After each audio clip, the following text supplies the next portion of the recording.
একের বদলে 10। মান জাআ বিল হাসানাতি ফালাহু আশরু আমসালিহা।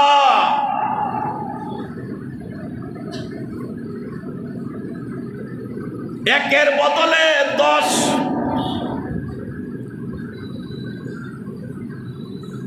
एक नेकी अगर बंदा कोई करे, एक के बदले में उसको 10 मिले। যদি কোনো বান্দা একটা নেক আমল করে, 1 টাকা দান করে, একটা ফল দান করে, একটা আম দান করে, একের পরিবর্তে 10। সুবহানাল্লাহ কোন। মজার ঘটনা মনে পড়ে গেল, হযরতে ফাতেমাতুজ জাহরা রাদিয়াল্লাহু আনহা অসুস্থ। হযরত আলী ঘরে ফিরলেন, ডেকে জিজ্ঞেস করলেন, ফাতেমা তুমি মারাত্মক অসুস্থ, কিছু খাও না?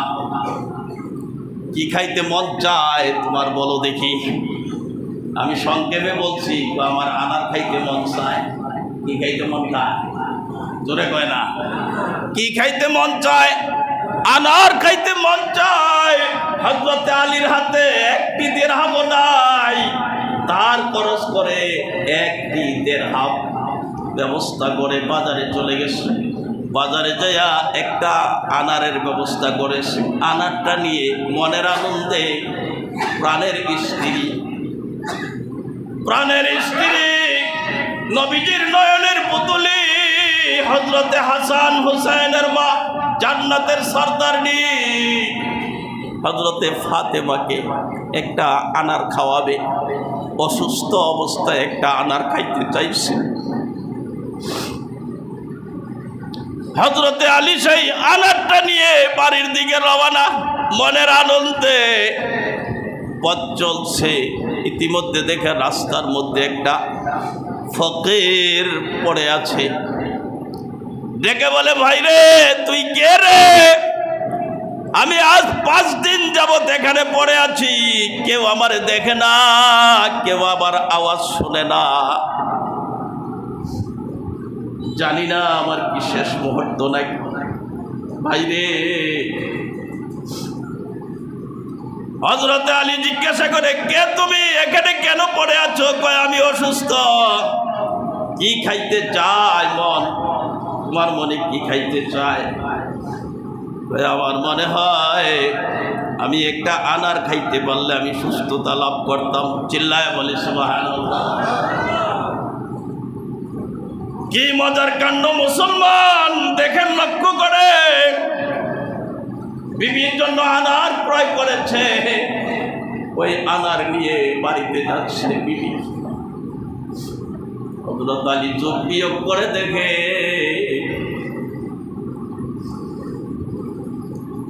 আনার যদি এই ফকিরকে দেই তো হযরত ফাতেমা বঞ্চিত হয়ে যায়, আর যদি না দেই তাহলে আল্লাহ পাক নারাজ হয়ে যায়। কি মহান, কি মহান সংকট। তাই সিদ্ধান্ত নিয়েছে কিছু সময়ের জন্য ফাতেমা নাখোশ হোক, নারাজ হোক, চলে বলে কলে কৌশলে ফাতেমাকে রাজি করার ব্যবস্থা করে নেব। কিন্তু আল্লাহকে তো নারাজ করা যায় না। ঠিক নেই, ঠিক নেই। দেখেন, শিখেন আল্লাহকে কিভাবে রাজি করতে হয়, কিভাবে খুশি করতে হয়। হযরতে আলী আনারটা ফকিরকে দিয়ে দিলেন। ফকির আনার খেয়ে নিলেন, সঙ্গে সঙ্গে ফকির সুস্থতা লাভ করলেন। চিল্লায়া বলি সুবহানাল্লাহ। এরকম আছে না নাই? কারো কিছু খাইতে মন চাইলে তারে খাওয়া, দেখবেন যে সুস্থ হয়ে গেছে, যদি হায়াত বাকি থাকে, তাই না? আছে না নাই এরকম? ওই অমুকের খরচ হইতেছে, ওখান থেকে আমার জন্য 2 টুকরা গরুর গোশত আনিস, এটা খাইলে মনে হয় আমি সুস্থ হয়ে যাই। আগে তো এরকমই দেখছি, আইনা খাওয়াইছে সুস্থ। এবার হযরতে আলী চেহারা মলিন, হযরতে ফাতেমাকে যে কি বলবে, কি উত্তর দিবে, এই অবস্থায় হাঁটি হাঁটি পা পা করে টুকটুক করে ঘরে ফিরলেন। কিন্তু হযরতে ফাতেমাও জেনে ফেলেছেন ঘটনা কি, কারণ নবীর কন্যা তো। আর কন্যা, হ্যাঁ, নবীর কন্যা। কোনো না কোনোভাবে তিনি জেনে ফেলেছেন। সেদিকে আমি যাচ্ছি না। হযরতে আলী চেহারা মলিন করে ঘরে বসা বা ঘরে পৌঁছেছে এমন সময় হযরতে ফাতেমা হযরতে আলীকে জড়াইয়া ধরে প্রশ্ন করে, স্বামী হে, কেন আপনার মন খারাপ, কেন আপনি চিন্তিত? আমি বুঝতে পেরেছি আপনি কেন চিন্তিত। আপনি চিন্তিত হবেন না।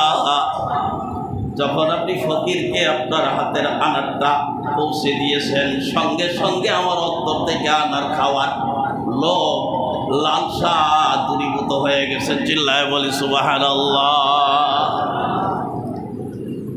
এরই মধ্যে দেখা গেল কে জানি হঠাৎ করে এসে দরজায় আওয়াজ দিচ্ছে, দরজায় আওয়াজ দিচ্ছে। হযরতে আলী ডেকে বলে, কে তুমি? কয়, আমি সালমান ফার্সি। সুবহানাল্লাহ। একজন জলিলুল কদর সাহাবী, যিনি কোনো বর্ণনায় আছে 250 বছর, কোনো বর্ণনায় 350 বছর হায়াত পেয়েছে। হযরত ঈসা আলাইহিস সালামের এক শাগরিদের সাথেও তার সাক্ষাৎ হয়েছিল। ওই সালমান ফার্সি পরিচয় দিল, দরজা খুলে দিল। দেখে হযরতে সালমান ফার্সির হাতে একটা পুটুলি দেখা যায়। কয়, আলী ভাই ধরো, এই পুটুলি আল্লাহর পক্ষ থেকে নবীর কাছে, নবীর পক্ষ থেকে তোমার কাছে। চিল্লায় বলি সুবহানাল্লাহ।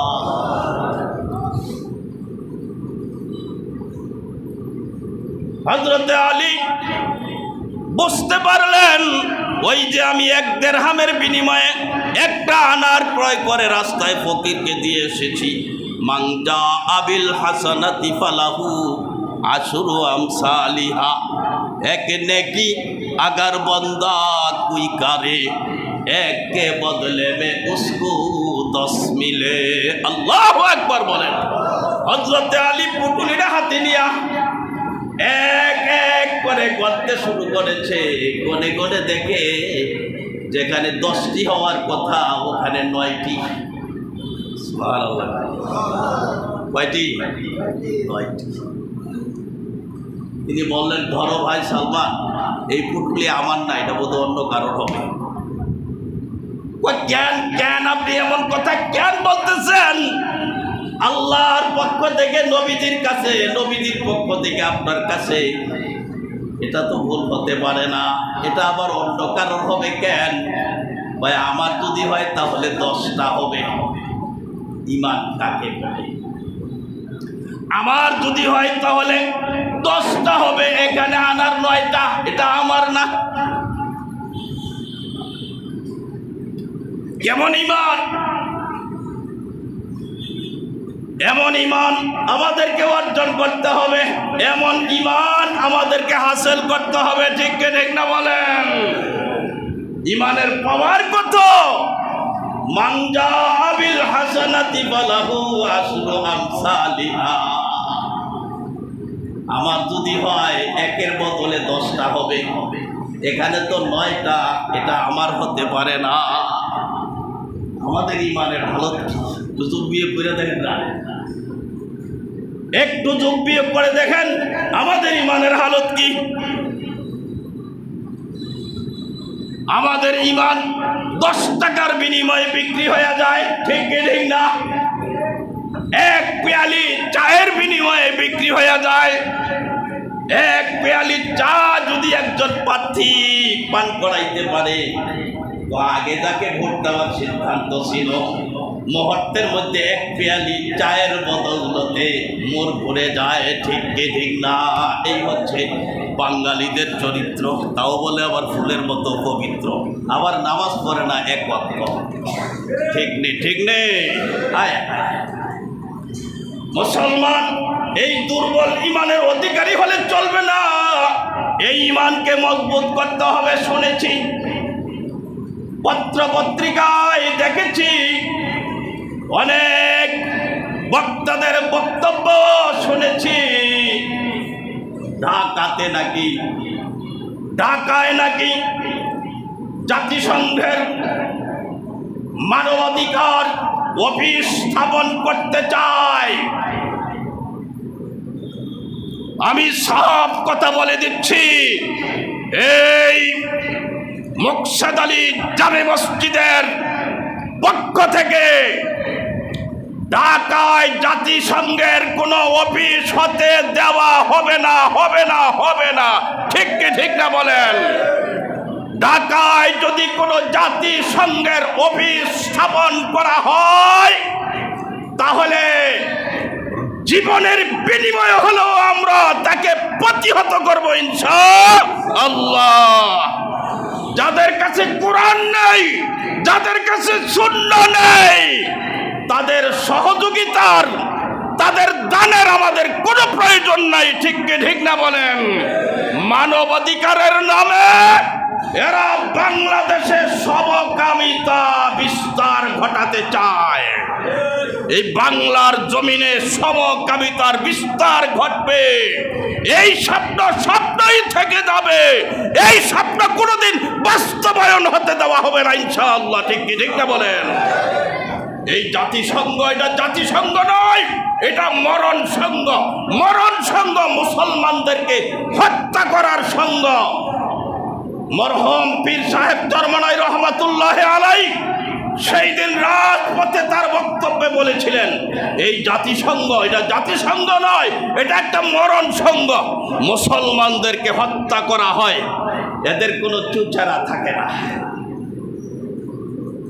আর যখন কোনো ইহুদি খ্রিস্টানের দিকে একটু তেরা নজরে কোনো মুসলমান তাকায়, তখন নাকি মানব অধিকার লঙ্ঘন হইয়া যায়।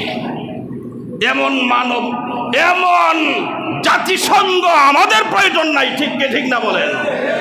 এই জাতিসংঘ ভেঙ্গে দিয়ে মুসলিম জাতিসংঘ গঠন করতে হবে। ঠিক না বলেন? যাই হোক, বলতেছিলাম বইনা দেহের নয়, এটা ভাই আমার না, অন্য কারো নিয়ে যাও। হযরত সালমান ফার্সি আস্তিনের ভিতর থেকে একটি আনার বের করে হযরত আলীর পুটুলের ভিতরে দিয়া কয়, ভাই এটি তোমার। আমি পরীক্ষা করার উদ্দেশ্যে একটা গোপন করে রেখেছিলাম, ভেবেছিলাম দেখব তোমার ইমানের হালত কি। সত্যি ভাই আলী, তোর ইমানের কোনো তুলনা হয় না। চিল্লায় বলি সুবহানাল্লাহ।